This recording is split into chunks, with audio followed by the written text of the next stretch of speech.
This is Democracy Now!, democracynow.org, the War and Peace Report. We turn now to a new report in the New York Times that takes a deep dive into Project Esther, a policy blueprint from the far-right Heritage Foundation, best known for creating Project 2025.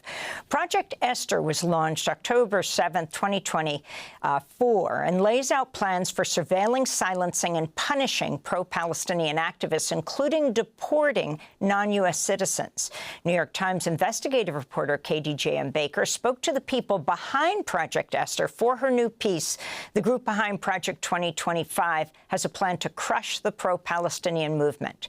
Katie joins us now to explain. Welcome to Democracy Now! It's great to have you with us. What did you find? Thanks so much for having me.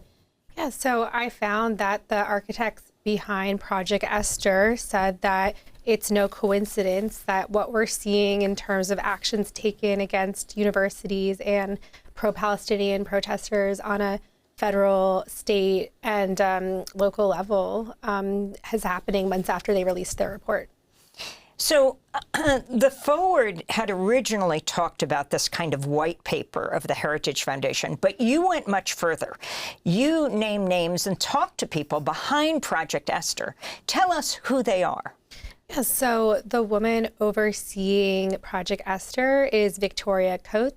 She is a former national security advisor to Trump during his first administration, and she has a long history of working on Israeli matters. And then Robert Greenway ran the Abraham Accords, and he's one of the co-authors of Project Esther.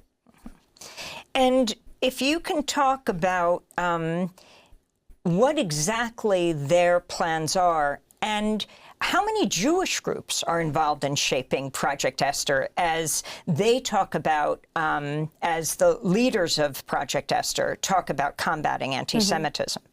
Yeah, so Project Esther aims to rebrand all critics of Israel and pro-Palestinian protesters as providing material support for terrorism. So that means that anyone who's ever participated in a pro-Palestinian protest at a university, for example, is potentially providing material support and should be fired or deported or otherwise ostracized from what they call open society.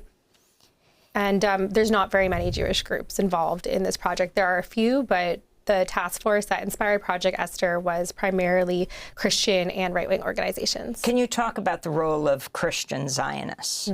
Yeah, there are some Christian Zionists who are interested in Israel because they think that it will help bring about Christian dominion worldwide or bring about biblical end times. But there are also a lot of Christians who just see shared Judeo-Christian values and support Israel for that reason. And I think most interestingly, Heritage incorporated a lot of arguments about anti-Semitism into their attacks on higher education more generally after October 7th, and they blame DEI, Black Lives Matter, those types of progressive movements for what they see as the rise of anti-Semitism on college campuses. I wanted to turn to someone you quote in the piece. Democracy Now! Spoke Sunday with Stephanie Fox, the executive director of Jewish Voice for Peace, to ask for her response to what you exposed about Project Esther.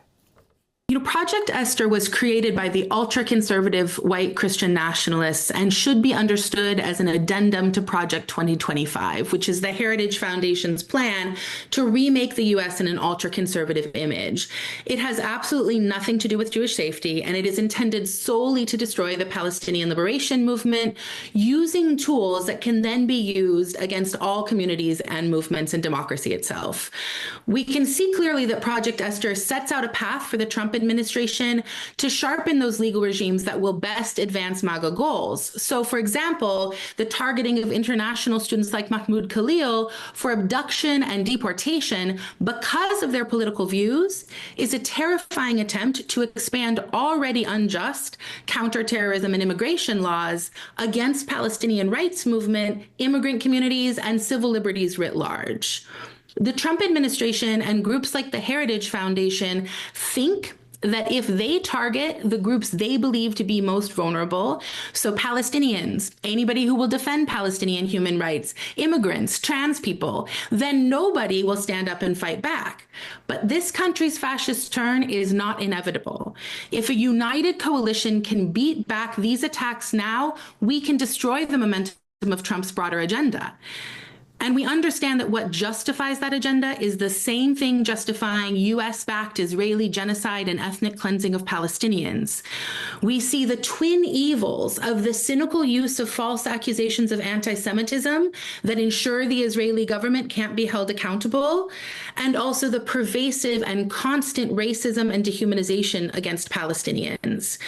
Those tactics are decades old, and frankly, they've had bipartisan support. The MAGA right is now consolidating and accelerating those. And so it's on us to remember that they rely on the weaponizing of anti-Semitism and the deploying of anti-Palestinian racism because they've lost the argument. The very notion, take, for example, the Hamas support network, which is the term used by the Heritage Foundation to describe the Palestinian liberation movement, it's a contrived and baseless smear that is obviously intended to vilify any and all criticism of the Israeli government. And the accusations would be laughable. They're outlandish, they're baseless, if they weren't being translated into such deadly serious policy endangering people's lives right now. But there are millions of people, including the majority of Americans and a growing and massive number of Jews, who want to see a stop to the Israeli genocide of Palestinians, who are outraged at our tax dollars being used to murder and starve tens of thousands of children, and who want the US and Israeli government held accountable for their crimes against humanity. And it's in the face of these repressive attacks that our only option is to be bolder, clearer in defense of Palestinian life every single day, and to be demanding justice, equality, and freedom for all people, no exceptions. That's Stephanie Fox, Executive Director of Jewish Voice for Peace. One of the groups that Project Esther identifies, as she refers to it, as a Hamas support organization, HSO. Also, they refer to HSN's Hamas Support Network. If you can talk more about that label. Yeah, so Project Esther focuses on anti-Zionist groups such as Jewish Voice for Peace, but they aim to go much more broader than that. So there's a whole network, according to them, that includes not just those groups, but large nonprofits like the Tides Foundation, George Soros as a mastermind on top of this pyramid that they showed in pitch decks to potential donors. Then, of course, there's colleges and universities that are harboring these organizations, members of Congress, senators, the media, really anybody, like I said before, who has criticized Israel or participated in any sort of pro-Palestinian activity.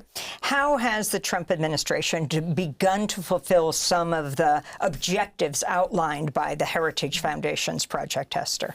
So I want to be clear that the Trump administration would not speak with me for this story, and Heritage says it could just be a coincidence that they don't know if they're actually following the blueprint. But according to my analysis, the Trump administration and other Republicans have called for more than half of the actionable goals in Project Esther, or they appear to have called for them at least. And so I think it's worth looking at the document in full to have an idea of what else we might see coming down the line. You write in the piece, Project Esther's architects envisioned outcomes that at the time might have seemed far-fetched. Now, 4 months after Trump has taken office, Heritage Foundation leaders are taking an early victory lap. Yeah, so again, they won't say for sure. And if you recall last year, Project 2025 was so contentious. It became such a big talking point during the election campaign that Trump had to distance himself from it. So they're very careful to keep their distance from each other. But they do say that they meet regularly with officials from the administration. And Mr. Greenway said to me that it was no coincidence that we're seeing actions such as billions of dollars withheld to universities for federal funding. We're seeing calls to monitor the social media of immigrants for quote unquote anti-Semitic activity. We're seeing the attempts to deport people who have criticized Israel or argued for Palestinian rights. And so all of that is very clearly laid out in Project Esther. And what Republican lawmakers are involved in formulating the objectives of Project Esther? I think there's a really broad brush. You see people in the administration, Republicans in Congress.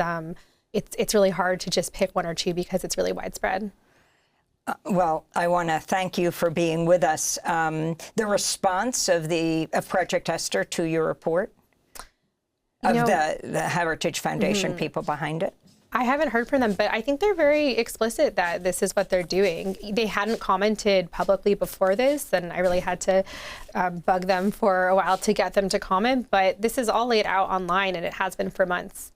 Well, I want to thank you for being with us. We'll certainly link to your report in the New York Times. The report headlined, "The Group Behind Project 2025 Has a Plan to Crush the Pro-Palestinian Movement." I want to thank Katie J.M. Baker, author of that article in the New York Times.